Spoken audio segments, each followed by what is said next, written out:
요즘 우리는 굉장히 삶이 윤택해지고 모든 것들이 문화적으로나 발전하다 보니 편하게 살고 싶어 하죠. 그죠? 그런데 그러다 보니까 우리의 신앙도 편하게 하고 싶어 하는 것이 또 일면인 것 같아요. 이 말씀을 드리는 이유는 요즘 교회들이 말이에요. 일꾼이 없어요. 큰 교회라고 일꾼이 있을 것 같으세요? 큰 교회라고 일꾼이 없어요. 큰 교회라고 일꾼이 많을 것 같지만 그렇지 않아요. 말씀을 함께 나누기 전에 이 말씀을 드리는 이유는 오늘 이제 우리 장로님들, 남자장로님들 다 오시고 또 권사님들 오시고 그래서 가지고 월차 휴가를 내서 오늘 공사를 하셨어요. 여러분들 광고에 뭐 보셨는지 모르겠는데 그 저쪽 식당 쪽에서 나가는 요쪽에 그 계단을 오늘 권사님이 좋은 아이디어를 내셔서 그 아이디어대로 이제 지금 다시 이 계단을 좀 내고 또 옆에 또 수평 작업도 하고 화장실 이쪽 들어가는 문도 계단도 만들고 이런 작업을 하루 종일 이렇게 득대역배서 하셨는데 참 우리 성산교회가 본이 되고 복된 교회다 축복하고 싶습니다. 예, 요즘 뭐 그렇게 귀한 휴가를 월차를 내 가지고 교회를 한다는 것 이거는 예산일은 아닙니다. 예산일은 아닌데 모든 거 편하게 굳이 내가 해야 되나 싶어서 편하게 어찌 보면 뭐 또 돈으로도 할 수도 있고 하겠지만 이렇게 헌신하는 우리 성산교회 오늘 수고하신 모든 분들을 축복하고 우리가 하나님 앞에 헌신하고 땀 흘리고 수고한 만큼 분명히 하나님은 갚아주시고 우리가 믿음으로 구원받는 것이지만 축복은 공짜가 아닙니다. 축복은 땀 흘린 만큼 내가 헌신한 만큼 하나님이 축복 주시고 갚아주시고 그러는 것이죠. 오늘 함께 이렇게 공사를 같이 하면서 너무 행복했습니다. 우리 성산교회가 이런 모습들이 계속 또 하나님 앞에 드려지고 아름다운 섬김 이것은 천사도 흠모하는 아름다운 섬김이라고 생각하고 또 하나님의 은혜 가운데 모든 일들이 또 아름답게 순적하게 진행될 수 있도록 늘 함께 기도해 주시고 또 하나님의 감동 주시면 기꺼이 헌신하실 때 하나님이 준비하신 축복이 함께 하실 줄로 믿습니다. 자, 오늘 이제 고린도후서 막바지로 가고 있는데 오늘 1절 말씀 다시 한번 읽겠습니다. 시작. 원하건대 너희는 나의 좀 어리석은 것을 용납하라. 청하건대 나를 용납하라. 바울은 여기서 이 1절에서 두 번씩이나 나를 용납하라, 나를 좀 참아달라, 나를 이해해달라라고 지금 두 번씩이나 이야기를 하고 있는데 도대체 무엇을 용납해달라고 하는 거예요? 나의 어리석은 것, 나의 좀 어리석은 것을 용납하라. 도대체 그러면 나의 좀 어리석은 것은 무엇입니까? 궁극적으로 바울이 고린도 교회에 대하여 용납해달라고 요청하는 그 내용은 무엇입니까? 그것은 자랑질입니다. 자랑질. 소위 말하는 부득이한 자랑. 지금 본문 안에서도 계속 자랑이란 지난번에도 우리가 10장에서 이야기를 우리가 보았잖아요. 10장 17절에서도 자랑하는 자는 누구 안에서? 주 안에서 자랑하라. 계속해서 이제 자랑이란 얘기가 반복이 되고 있고 바울은 적극적으로 자신을 자랑하고 있어요. 앞에서 이 바울이 왜 이렇게 자신을 이 자랑하는 것을 좀 어리석은 것이라고 얘기하는 것은 앞에 12절에서 그랬잖아요. 지혜가 없는 것, 즉 이 거짓 사도들이 자기 스스로를 자화자찬하는 것을 지혜가 없는 것이다 라고 얘기했는데 여기서 지혜가 없다라는 것은 뭐예요? 이것은 어리석다는 이야기이거든요. 그러면서 스스로를 자랑하는 것은 어리석은 일이다 라고 분명히 얘기를 했는데 그럼 남에게는 야 자랑하지 마, 자랑하는 것은 어리석은 것이야 라고 얘기하면서 지금 누가 자랑질을 하고 있어? 바울 자신이 자랑질을 하고 있잖아. 남에게는 자랑을 하는 것을 어리석은 일이라고 얘기하면서 자기가 지금 자랑을 하니 이게 모순이잖아요. 그죠? 하지 말라고 하면서 자기가 하였으니 그래서 그것을 조금 스스로 이야기하면서 그것 때문에 내가 이 자랑하는 것에 대해서 부득이한 자랑에 대해서 어리석은 일이지만 이것을 너희가 용납해 주었으면 좋겠다라고 이렇게 얘기를 하는 거예요. 왜 지금 바울이 스스로를 자랑하고 있습니까? 이 고린도 교회에 침투한 누구들 때문에? 거짓 선지자들 때문에. 이 거짓 선지자들이 이 바울을 음해를 하고 중상모략하고 공격하니 그것에 대해서 더 이상 내가 참는 것이 아니라 이젠 적극적으로 그것을 반박하고 변증하기 위해서 부득이하게 자기 자랑을 할 수밖에 없는 것이고, 그리고 그것 때문에 이 고린도 교인들이 자신에 대해서 오해할 수 있으니 이 부분에 대해서 우선 얘기하는 거죠. 나의 자랑을 용납하라. 내가 자랑할 수밖에 없는 이유를 너희가 이해해 줬으면 좋겠다라고 이렇게 이야기를 하고 넘어가는 거예요. 그렇다고 해서 이 바울이 하는 그 자기 자랑이 부당한 자랑은 아니죠. 왜냐하면 앞에서 10장 12절에서 얘기한 것처럼 바울은 자랑을 하되 누구 안에서 자랑하고 있어요? 예수 안에서 자랑하고 있는 거예요. 만약에 자랑질을 하되 그 자랑이 예수 안에서 하는 자랑이라면 그것은 잘못된 자랑이겠죠. 하지 말아야 될 자랑이겠죠. 그러나 부득이하게 자랑을 하되 그 자랑은 예수 안에서 하는 자랑이고 또한 뭐예요? 이 자랑은 누구로부터 인정받은 것이다? 10장 12절에 18절에 분명히 이렇게 얘기를 했죠. 진짜 옳다 인정함을 받는 자는 자기를 칭찬하는 자가 아니요 오직 주께서 칭찬하시는 자니라. 즉 바울이 이것이 부득이한 자랑으로서 이것이 최선은 아니지만 어쩔 수 없이 지금 상황 가운데에서 이 거짓 교사들을 그들의 공격을 막고 또 고린도 교인들을 위해서 하는 이 자랑이 그 자랑을 하고 있는데 이 자랑은 결국 주께서 칭찬하시는 자랑이기 때문에 이것은 잘못된 부당한 자랑이 아니라 정당한 자랑이라고 말할 수 있는 것이다 라는 거예요. 전 그렇게 생각합니다. 여러분 우리가 세상 가운데에서 주 안에서 자랑하시길 축복합니다. 자랑을 해야 돼. 해야 될 자랑이 있다고 생각해. 그리고 주님으로부터 인정받은 칭찬받은 것에 대해서는 자랑할 수 있어야 된다고 생각해요. 자랑하십시오. 주 안에서 자랑하십시오. 주님이 원하시는 자랑을 하십시오. 과연 주 안에서 하는 자랑이란 무엇일까요? 전 이렇게 생각해요. 예수를 자랑하십시오. 교회를 자랑하십시오. 우리의 믿음을 자랑하십시오. 나의 믿음은 나의 개인적인 욕심이나 욕망이나 나의 그런 것들이 아니잖아요. 이 믿음을 주신 분 누구십니까? 하나님이시잖아요. 그러니까 모든 것들의 기본적으로 이 베이스가 믿음이고 말씀이고 예수고 하나님이라면 오히려 입을 여는 것이 우리가 마땅히 해야 될 일이라고 믿습니다. 우리가 입을 열지 않으면, 우리의 입을 열어 복음을 증거하지 않으면 주님께서는 저 땅바닥에는 돌들을 명하여 입을 열게 하실 것이다 라고 말씀하셨습니다.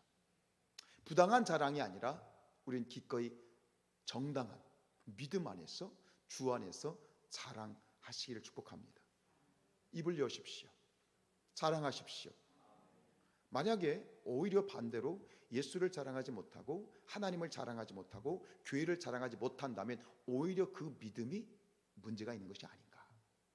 여러분 당장 세상에 나가셔서 교회 밖에 나가셔서 기꺼이 예수를 자랑하시는 우리 성산교회 성도들이 되시길 축복합니다. 지금 세 분이 아멘을 못 하셨습니다. 나가서 예수를 자랑하십시오. 하나님을 자랑하십시오. 그리고 우리 성산교회를 자랑하십시오. 그것이 주님의 뜻이다. 그래서 결국은 뭐냐면 이 바울은 지금 자기가 자랑하는 것이 조금 어리석다라고 얘기하지만 그러나 궁극적으로 보면 이 자랑은 필요한 자랑이야. 해야 될 자랑이고 이 상황 가운데에서 결국은 바울이 이처럼 자랑하는 이유는 무엇이냐? 누구를 위해서 하는 겁니까? 자기 자신을 위해서 자랑하는 것입니까? 계속해서 이 말씀을 우리가 함께 말씀을 나누면서 제가 계속 드렸던 말씀이에요. 바울이 이처럼 부득이한 자랑을 하는 이유는, 주 안에서 하는 이 자랑이 불가피한 이유는 이 자랑은 누구를 위한 자랑이기 때문에 이 자랑을 통해서 지금 누구를 위해서 하는 것이에요? 누구죠? 누구를 지키기 위해서 하는 사랑이죠? 고린도 교인들이죠. 동의하십니까? 지금 이 바울이 자기 자랑을 할 수밖에 없는 이유는, 부득이하게 하고 있는 이유는 어리석은 일인 줄 알면서, 어리석은 일인 줄 본인도 알면서 오히려 이 어리석은 짓을 하고 있는 이유는, 지금 바울이 누구 때문에 이런 어리석은 행동을 하고 있는 것입니까? 고린도 교인들 때문인 겁니다. 고린도 교인들 때문에. 4절 말씀 읽지요. 시작. 만일 누가 가서 우리가 전파하지 아니한 다른 예수를 전파하거나, 혹은 너희가 받지 아니한 다른 영을 받게 하거나, 혹은 너희가 받지 아니한 다른 복음을 할 때에는 너희가 잘 또 용납하는구나. 이 거짓 선지자들이 교회에 들어와서 마치 이단들이 교회에 들어와서 침투해가지고 교인들을 이렇게 분열시키고 교회를 깨뜨리고 산산조각 내는 것처럼, 이단들과 똑같이 지금 이 거짓 선지자들이 들어와가지고 교인들을 이간질하고 서로 싸우게 만들고 반목하게 만들고 시기하고 질투하게 만들고, 지금 이런 것들이, 이 지금 고린도 교인들이 이처럼 참 어리석죠. 그죠? 진리에 서지 못하고 믿음에 서지 못하고, 누가 와서 혹하니까 바울은 이렇다 저렇다 얘기하니까 거기에 혹해가지고 흔들리는 거죠. 여러분, 믿음이 좋다는 건 뭡니까? 우리의 믿음이 건강하고 장성한 믿음이라는 하고 얘기할 때 그게 어떤 뜻입니까? 어떤 웬만한 일이 생겨도, 웬만한 시험이나 웬만한 것에는 흔들리지 않는 것이, 그것이 건강한 믿음이죠. 그게 장성한 믿음이죠. 믿음이 그냥 마치 못하는 것처럼 그냥 딸락딸락, 믿음 굉장히 좋은 것 같다, 하루아침에 믿음 그냥 곤두박질하고, 이게 그냥 천국과 지옥을 왔다 갔다 하는 그런 믿음은, 아무리 지금 그 믿음이 좋아 보이고 열심히 있는 믿음 같지만 그 믿음은 건강하고 장성한 믿음이 아니에요. 웬만한 어떤 이 상황에도, 어떤 말에도 흔들림이 없이, 코로나가 오든 어떤 교회에 웬만한 문제가 발생하든, 목회자에게 문제가 생기고 교회에 어떤 문제가 생기고, 어떤 문제가 생기더라도 웬만한 일에는 끄떡없이 믿음을 지키는 것이, 그것이 건강한 믿음이죠. 근데 지금 이 고린도 교인들은 어때요? 그 와가지고 이 거짓 선자들이 그냥 귀에다 두고 속닥속닥거리고, 이 바울 목사가 어떻다 뭐하다, 그러니까 거기에 혹 하고 넘어가지고 바울 목사는 가짜다 이러면서, 그러니까 거기에 넘어가는 이런 지금 상황 가운데 있는 이 고린도 교인들에 대해서, 그들의 너무나도 이 어리석음 가운데 있으니 그 어리석음을 해결해 주고 다시 그 믿음을 회복하기 위해서 어쩔 수 없이 지금 누가 어리석은 자로 행동하고 있는 거예요? 바울이 어리석은 자가 된 거예요. 고린도 교인들의 어리석음 때문에 결국 바울 스스로가 그 어리석음에서 극복하고 교회가 다시 건강하게 회복되고 세워지기 위해서 기꺼이 바울이 어리석은 자가 되는 거예요. 무엇입니까? 사랑이지요. 체면이고 뭐고 없는 거예요. 분명히 어리석은 거, 사람들이 나를 욕할 것도 알고 바보라고 말할 것도 아는데, 지금 이 고린도 교인들의 그 흔들리는 믿음을 회복시키고 저들을 온전한 믿음으로 이끌어가기 위해서, 오늘 지금 2절과 3절 말씀 읽어보겠습니다. 시작. 내가 하나님의 열심으로 너희를 위하여 열심을 내노니 내가 너희를 정결한 처녀로 한 남편인 그리스도께 드리려고 준비함이로다. 그러나 나는 3절 뱀이 그 간계로 하와를 미혹한 것 같이 너희 마음이 그리스도를 향하는 진실함과 깨끗함에서 떠나 부패할까 두려워하노라. 여기서 이 말을, 두려워한다는 말을 무슨 말로 바꿔야 돼요? 내가 너희를 너무너무 뭐한다? 사랑한다. 내가 너희가 그리스도를 향하는 진실함과 깨끗함, 정말 거룩한 정결한 신부와 같이 깨끗하고 진실한 믿음을 가지고 너희가 예수님의 신부로서 신랑 되신 예수님을 만나서 아름다운 그러한 복된 신앙생활을 했으면 좋겠는데, 너희가 지금 믿음이 흔들리고 좌로 치우치고 우로 치우치고 자빠지고 깨지고 은혜에서 미끄러져서 허우덕거리는 그 너희들의 모습을 보니 내 마음이 너무너무 아프고 어쩌겠냐. 내 새끼들아, 너희들은 나의 새끼이니 나는 너희의 영적 아버지고 너희는 나의 자식들이니 너희의 어리석음 때문에 내가 오히려 너희를 위해서 내가 어리석은 자가 되기를 원한다. 그래서 나는 부득불 자랑을 할 수밖에 없지 않느냐 라고 지금 그렇게 이 바울이 호소를 하고 있어.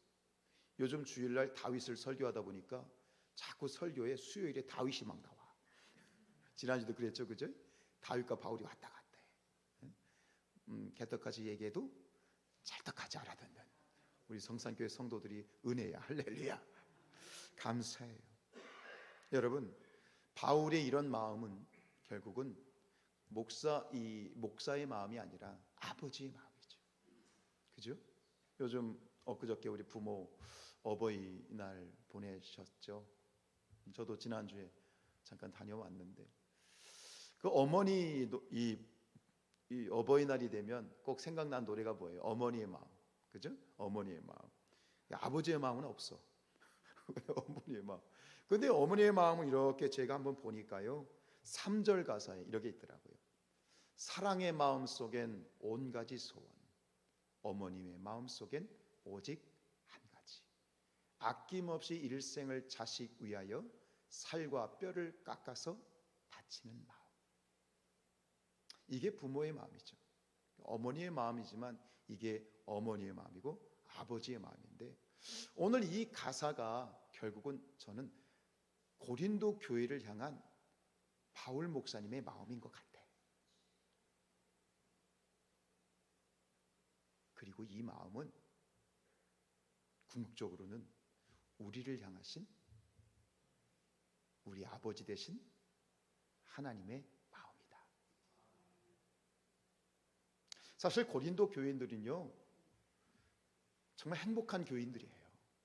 그렇잖아요. 이 시대에, 그 시대에 가장 하나님이 크게 쓰셨던 바울 목사님의 그 사랑을 온전히 받고 있잖아요. 못난 자식 떡 하나 더 준다고. 이렇게 말썽 많고 바울 목사님의 애간장을 태운 교회가 없었어요. 바울 목사님이 많은 교회를 개척했지만 정말 이렇게 바울 목사님을 힘들게 한 교회는 성경에 없어요. 고린도 교회가 그래. 근데 그럼에도 불구하고 이 바울 목사님이 그 고린도 교인들을 포기하지 않고 끝까지 이 고린도 교회를 세우고 교인들이 바로 서기를 원하고, 오늘 그가 얘기한 것처럼 순결하고 진실한 신부와 같이 예수님, 신랑 되신 예수님 앞에 설 수 있는 그러한 교회로 만들기 위해서 너무너무 애쓰고 수고하고 그렇게 고린도 교회를 사랑했단 말이죠. 그런데 생각해 보면 그 고린도 교회가 이 바울 목사님의 그 사랑을 과연 얼마나 깨달았을까 하는 그런 생각이 드는데, 여러분, 사람이 누군가를 사랑하면 나타나는 특징이 하나 있어요. 그게 뭐냐면 사랑하는 사람을 위해서는 기꺼이 망가진다는 거예요. 사랑하는 사람 앞에서는 체면이고 뭐고 없는 거예요. 동의하십니까? 사랑하는 사람을, 여러분들이 가장 사랑하는 사람이 누구입니까? 말씀 잘하셔야 됩니다. 혹시 부부가 앉아 있으면 우리에게 있어서 가장 큰 사랑, 부부도 있겠지만 사실 부모된 우리에게 있어서의 가장 큰 사랑의 대상은 누구입니까? 자식 아닙니까? 우리의 자식을 위해서라면 부모는 기꺼이 망가집니다. 자식을 위해서라면 부모는 기꺼이, 이것이 죄인지를 알면서도, 자식을 위해서라면 그것이 부도덕한 일인지를 알면서도 때로는 자식을 위해서라면 기꺼이 죄인이 되기도 합니다. 그게 부모의 마음이죠. 그런데 여러분, 그렇다면 하나님은 사랑이십니다. 하나님 우리를 너무너무 사랑하시죠? 이 세상 가운데에서 우리를 가장 사랑하신 분은 하나님이십니다. 그런데 아멘은 하는데 그 사랑이 과연 피부에 와 닿으십니까? 오늘 바울의 이 사랑을 보면서 우리는 그것을 깨달았으면 좋겠는데, 여러분, 하나님이 그렇다면 우리를 사랑하신다면, 제가 말씀드린 전제를 가지고 이야기한다면, 누군가를 사랑하면 사랑하는 사람을 위해서는 기꺼이 최면이고 뭐고 없어요. 망가집니다. 망가질 수 있습니다. 그렇다면 하나님께서는 우리를 위해서 기꺼이 망가지셨습니까? 하나님께서도 우리를 위해서 기꺼이 망가지셨습니다. 그게 뭐죠? 그것이 바로 우리가 신학적인 용어로 말하는 게 성육신. 요한복음 1장 14절 시작. 말씀이 육신이 되어 우리 가운데 거하신다. 성육신, 그죠? 예수님이 오신 것이지만 성부, 성자, 성령 삼위일체 하나님의 신학적인 입장에서 보면 예수님이 아니라 누가 오신 거예요? 하나님이 오신 거예요. 그리고 히브리서는 이렇게 말합니다. 시작. 모든 일에 우리와 똑같이 시험을 받으신 이로되. 하나님께서 인간으로 오셨다는 건 뭐예요? 우리는 그것을 신학적인 용어로 성육신, 인카네이션이라고 하는 그럴싸한 용어를 쓰지만, 하나님이 인간의 몸을 입으신 것은 하나님이 망가지신 거예요. 그렇지 않습니까? 저 하늘의 보좌에 앉아 계시는, 우리가 상상할 수 없는 그런 영적인 세계에서 이 낮고 천한 모든 생로병사와 고통과 눈물과 그런 모든 것들을 느껴야 되는 이 고통의 세상에 하나님이 오신 거예요. 그것은 하나님이 망가지신 거예요. 그래서 이 성육신의 사건을 어떤 학자는 뭐라고 얘기하냐면, 사람이 어떤 개 한 마리를 사랑했는데 그 개를 너무너무 사랑해서 그 사람이 개가 된 것이다 라고 표현했어요. 이게 말이나 돼요? 그렇게 얘기했어요. 하나님이 사람이 되신 것은 사람이 개를 사랑해서 개가 된 것과 같다 라고 그 정도까지 표현했어요. 즉 하나님이 사람이 되셨다라고 하는 것은 철저히 우리를 위해서, 우리를 살리시기 위해서, 우리를 사랑하시기 때문에 하나님이 망가지신 것이다. 그게 성육신이다라고 하는 거예요. 여러분, 고린도 교인들이 바울 목사님의 어마어마한 사랑을 받았어. 그런데 그 고린도 교인들은 그 바울 목사님의 사랑이 얼마나 큰지를 과연 얼마나 그들이 깨달았을까? 근데 우리도 마찬가지예요. 여러분, 하나님의 어마어마한, 우리가 상상할 수 없는 그 큰 사랑을 우리가 받았습니다. 우리가 하나님의 사랑을 이야기할 때 가장 많이 쓰는, 여러분들이 과거에 가장 많이 언급했던 성경 구절이 있습니다. 요한복음 3장 16절입니다. 같이 한번 읽어보죠. 하나님이 세상을 이처럼 사랑하사 독생자를 주셨으니 이는 그를 믿는 자마다 멸망하지 않고 영생을 얻게 하려 하심이라. 저는 솔직히 이게 마음에 그렇게 피부에 와닿지 않는 것에 대해서 굉장히 죄송스럽고 고통스러운 건 뭐냐면, 하나님이 세상을 이처럼 사랑하셨다. 여기서 말하는 이처럼이라는 이 단어는 우리가 상상할 수 없는 어마어마한 사랑이 우리에게 왔다라고 하는 분명한 메시지인데, 근데 괴로운 건 뭐냐면 이처럼이라는 이 표현이 제 피부에 그렇게 와닿지 않는다는 것에 대해서 죄송스럽지만 굉장히 힘이 듭니다. 여러분, 하나님의 사랑이 이처럼 사랑하셨다고 하는데 그것이 그냥 이론이 아니라 여러분이 가슴 뻐근하게 뼈저리게 그 사랑이 느껴지십니까? 어쩌면 전 이렇게 반대로 말씀드리고 싶어요. 분명히 우리가 이론적으로 알고 있는 어마어마한 사랑이 우리에게 주어졌는데 우리가 그 사랑을 느끼지 못하는 것은 어쩌면 너무나도 당연할 수 있다. 왜냐하면 여러분, 어마어마한 큰 산 앞에 서 있으면 우리는 그 산을 볼 수 있습니까? 없습니까? 그 산이 내 눈앞에 있어. 근데 그 산에 내가 바짝 가 있어. 큰 산이 있는데 그 산 밑에 내가 바짝 가 있어. 그러면 그 산을 내가 볼 수 있습니까? 없습니까? 없습니다. 저는 이 말씀이 오히려 이렇게 생각이 되는 거예요. 그 너무나도 큰 산이 너무 크기 때문에 내가 볼 수 없는 것처럼, 어찌 보면 이처럼이란 이 단어가 내 피부에 와닿지 않는 것은 그 사랑은 내가 가늠할 수 없을 만큼의 어마어마한 사랑이기 때문에 오히려 그 사랑을 나는 느낄 수 없지 않겠는가 하는 그런 마음이 들었어요. 분명한 것은, 우리는 믿음으로 고백하는 것은 하나님은 사랑이시고 우리는 하나님의 큰 사랑을 받았습니다. 독생자 예수 그리스도를 우리를 위해서 보내주셨고 십자가에 죽기까지 우리를 사랑하셨습니다. 믿으시죠? 근데 이것이 내 가슴에 와닿지 않는 것은 어찌 보면 당연할 수 있다. 왜? 그 사랑은 우리가 감당할 수도 없고 우리가 상상할 수도 없고 우리가 느낄 수도 없을 만큼의 어마어마한 큰 사랑이기 때문에 라는 것이죠.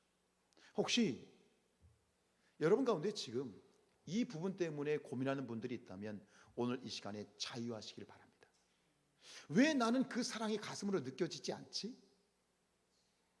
그 사랑이 왜 온몸으로 느껴지지 않지? 어떤 성도들은 그 사랑이 너무 크다고 막 감격하여 눈물을 흘리는데 왜 나는 이 마음이 그게 느껴지지 않지? 혹시 그런 어떤 갈등 때문에 여러분들의 마음에 혹시 그런 갈등이 있으셨다면 오늘 이 시간에 자유하시길 축복합니다. 다른 사람들이 그렇게 좋아하니까 나도 그런 척 해서는 안 돼. 그거는 거짓된 신앙이에요. 사람마다 다르겠지요. 저는 그렇습니다. 솔직히 죄송해요. 목사가 이런 말 하면서 그렇잖아. 근데 그게 그런 거 있잖아요. 그냥 머리로는 알겠는데 가슴으로 와닿지 않는 거 있잖아요. 느껴지지 않는 거 있잖아요. 느껴지지 않는 건 느껴지지 않는 거예요. 저는 이 본문을 읽을 때마다 너무 사실 굉장히 갈등을 했었는데 오늘 이 말씀을 읽으면서 저는 자유함을 느꼈어요. 왜 우리가 그 사랑을 가슴으로 뼈저리게 느끼지 못하느냐? 우리가 느끼지 못할 만큼 그 사랑은 어마어마하게 크기 때문이다. 하나님은 우리를 사랑하십니다. 여러분을 사랑하시고 그 사랑은 우리가 느낄 수 없을 만큼 상상할 수 없을 만큼 큰 사랑입니다. 이거 하나만은 우리가 붙들고 가야 되겠습니다. 할렐루야. 그렇습니다. 자, 우리 2절 말씀 다시 한번 읽어보죠. 2절 시작. 내가 하나님의 열심으로 너희를 위하여 열심을 내노니 내가 너희를 정결한 처녀로 한 남편인 그리스도께 드리려고 중매함이로다. 여기서 지금 이 바울이 말이죠, 이 고린도 교인들 앞에서 말씀드린 것처럼 이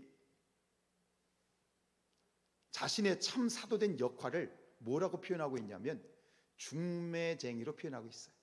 중매쟁이. 고린도 교인들을 누구에게? 예수 그리스도께 중매하는 역할을 하는 그러한 중매쟁이로서 본인의 참 사도의 그러한 역할을 이야기하고 있는데, 여러분 그렇습니다. 우리도 중매쟁이가 되어야 됩니다. 믿지 않는 세상 사람들, 믿지 않는 영혼들을 우리의 신랑 되신 예수를 만나게 하는, 그 신랑 되신 예수께 연결해 주는 그런 거룩한 중매쟁이가 되어야 되는 거예요. 그런데 이 바울은 보통 중매쟁이가 아니에요. 모르는 낯선 사람을 그리스도께 중매하는 것이 아니라 지금 바울은 누구를 예수님께 중매하려고 하느냐? 바로 자신의 거룩한 딸들, 고린도 교회. 고린도 교회는 바울의 자식인 거예요. 그렇죠? 이 바울은 고린도 교회 영적 아버지이니까 고린도 교회는 바울의 자녀들인 거예요. 신랑 대신 예수님께 중매하는 고린도 교회는 거룩한 뭐예요? 신부, 딸이 되는 거예요. 그래서 이 딸들을 지금 예수님께 정결한 처녀로 중매하기를 원하는데 얼마나 참 그 일이 힘든 일이냐. 고린도라고 하는 이 지역 자체가 여러분 기억나십니까? 모든 음란과 우상 숭배와 각종 방탕과 더러운 땅이 바로 이 항구 도시인 고린도였어요. 근데 그런 어떤 이 방탕한 이 고린도에 사는 이 영혼들을 정말 정결한 처녀로 하나님 이 예수님께 중매를 시키기 위해서는 그만큼 바울 사도의 노력이 얼마나 많았겠어요. 환경적으로 그 사는 땅 자체가 너무 음란해. 그래서 그런 말이 있어요. 고린도 처녀 하면 무슨 뜻이냐? 당시에 고린도 처녀는 무슨 뜻이냐? 뭘까요? 창녀란 말이에요. 그러니까 고린도 처녀 하면 창녀란 뜻이었고, 저 사람 고린도 사람, 이런 고린도 사람 같아라고 말은 뭐예요? 저 사람은 허랑방탕한 사람이야. 문화 자체로 아주 더럽고 추하고 추잡하고 우상 숭배가 많이 한 이 고린도 땅에서 그 땅에서 영혼들을 구원해내서 정결한 처녀로 정결한 신부와 같이 예수님께 시집을 보내는 그런 거룩한 중매쟁이가 되기 위해서 바울이 얼마나 애쓰고 노력했겠어요. 너희를 이러면 안 된다. 너희를 하나님의 뜻이 이렇다. 이렇게 사는 것이 하나님의 뜻이고 이렇게 사는 것이 거룩한 신부이다라고 얼마나 그들에게 열심히 가르치고 양육하고 그들을 이끌었겠어요. 근데 그렇게 이 바울이 말이에요, 고린도 이 교인들을 거룩한 정결한 처녀로 예수님께 시집을 보내려고 하는데, 그런데 지금 이 시집 보내야 되는 이 고린도 교인들을 지금 타락시키는 자들이 나타난 거예요. 누구예요? 거짓 교사들이죠. 거짓 교사들. 순결하고 진실해야 되는 신부된 이 고린도 교인들을 미혹시켜서 타락시키는, 내 딸들을 건드리는 자들이 나타난 거야. 내 딸을 건드린 거야. 어떤 아버지가 내 딸을 건드리는데 가만히 있겠어요? 내 자식을 건드리면 아버지의 뭐가 돌아가? 부모의 뭐가 돌아가? 눈이 돌아가는 거예요. 바울의 마음을 이해하시겠습니까? 이 고린도 교인들을 거룩한 정결한 처녀로 예수님께 중매를 해야 되는데, 그 거룩한 순결한 처녀로 이 중매해야 되는 이 딸들을 지금 타락시키는 자들이 옆에 나타났어요. 바울의 눈이 뒤집힌 거예요. 가만히 있어 안 있어? 가만히 있어야 돼요 안 있어야 돼요? 가만히 있어야죠. 화가 난 거예요. 막 열이 난 거예요. 아니 이것들이 내 딸을 건드려? 이것들이 내 자식을 건드려? 바울이 분노하는 거예요. 그래가지고 막 지금 핏대를 올리면서 지금 이 거짓 선지자들에 대해서 지금 공격적으로 나가고 있는 거예요. 우리 3절 말씀 읽겠습니다. 시작. 뱀이 그 간계로 하와를 미혹한 것 같이 너의 마음이 그리스도를 향하는 진실함과 깨끗함에서 떠나 부패할까 두려워하노라. 그래서 지금 바울이 이 에덴 동산에서 있었던 이 사건을 가지고 비유해서 지금 이 상황을 지금 예로 들고 있는데, 결국은 이 고린도 교회에 침투한 이 거짓 선지자들은 뭐예요? 뱀이고, 그죠? 그리고 이 하와는 누구예요? 고린도 교인들이 하와인 거예요. 그 뱀이 하와에게 와서 미혹해서 정말 엄청난 죄 가운데에서 죄짓게 하였던 것처럼 저 뱀과 같은 거짓 교사들이 와서 지금 내 자식들을 미혹하고 있는 거예요. 이보다 더 치명적인 얘기가 있어. 그러나 결국은 뭐예요? 그 거짓 선지자들은 뭐예요? 예수님이 말씀하신 것처럼 사탄의 독사의 새끼들인 거죠. 독사의 새끼들인 거죠. 여러분, 오늘 이 말씀을 정리하면서 저는 이 마지막, 너희가 그리스도를 향하는 진실함과 깨끗함에서 떠나 부패할까 두려워하노라. 정말 누군가를 사랑한다면 동시에, 앞에서는 이것을 사랑이라고 표현했다면 동시에 어떤 마음이 있어야 되느냐? 두려워하는 마음이 있어야 됩니다. 두려워하는 마음. 우리가 거룩한 중매쟁이로서 우리의 문 영혼들, 우리의 믿지 않은 영혼들, 세상에 그 죽어가는 영혼들을 예수님께 이끌어가는 중매쟁이의 역할을 감당하기 위해서 우리에게 필요한 한 가지 마음이 있습니다. 그것은 두려워하는 마음입니다. 경각심입니다. 여러분, 사탄은 아마추어가 아닙니다. 사탄은 프로 중에 프로입니다. 우리의 마음을 도둑질하고 멸망시키고 죽이는데 최고의 고수 중에 고수가 사단입니다. 여러분, 그 사단에 대해서 우리가 그 사단의 미혹에 빠져서 그 영혼들이 죽어가는 모습을 보면서, 그 미혹에 빠져서 타락하는 모습을 보면서 혹시나 그렇게 되는 그런 부분들에 대해서 우리 마음속에 거룩한 두려움이 있기를 축복합니다. 우리의 영적 전쟁은 장난이 아닙니다. 지난 7일 날 기사에 보니까 3년 만에 이 통일교가 합동 결혼식을 올렸더라고요. 보셨습니까? 국제 합동 결혼식을 올렸는데 150개, 전 세계 150개국 신자 8,000쌍이 문선명 씨의 부인인 한 학자 씨, 한 학자 총재라고 불리죠. 이 총재의 주례로 합동 결혼식을 올렸다는 기사를 보았습니다. 지금 다시 이 땅, 이 정림농도 저 하나님의 교회 신천지가 다시 어마어마하게 득세하고 있습니다. 그런 말까지 들리더라고요. 이단 교회가 부흥하고 있다는 얘기가 들리더라고요. 여러분, 오늘 우리가 하나님 앞에서 이 마음을 가졌으면 좋겠습니다. 여러분, 세상 가운데 죽어가는 영혼들을 향한 사랑이 있어야 되겠습니다. 그들의 궁휼한 마음이 있어야 되겠습니다. 그 마음을 갖기 위해서는 동시에 우리 마음에는 거룩한 두려움이 있어야 됩니다. 거룩한 두려움. 그 두려움을 가지고 우리가 더 애써 기도하고 힘써 기도하고, 왜요? 내 힘으로는 불가능하잖아요. 내 힘으로는 할 수 없잖아요. 누가 도와주셔야 돼요? 주님이 도와주셔야죠. 주님이 행해 주셔야죠. 그러니까 우리의 마음에 두려움이 있어야 돼요. 할 수 있다 하시는 나의 능력 주 하나님이지만, 그러나 그 승리를 이끌기 위해서는 우리가 더욱더 애쓰고 수고하고 피나기까지 헌신하고 싸우는 이 치열한 영적 전쟁을 치루어 가야 되겠습니다. 사랑하는 우리 주님의 중매쟁이들이여, 우리의 마음에 거룩한 두려움과 또 영혼에 대한 거룩한 주님의 그 큰 사랑을 가지고 오늘도 내일도 승리하며 나가는 그건 저와 여러분들 될 수 있기를 주님의 이름으로 축복합니다. 내 마음에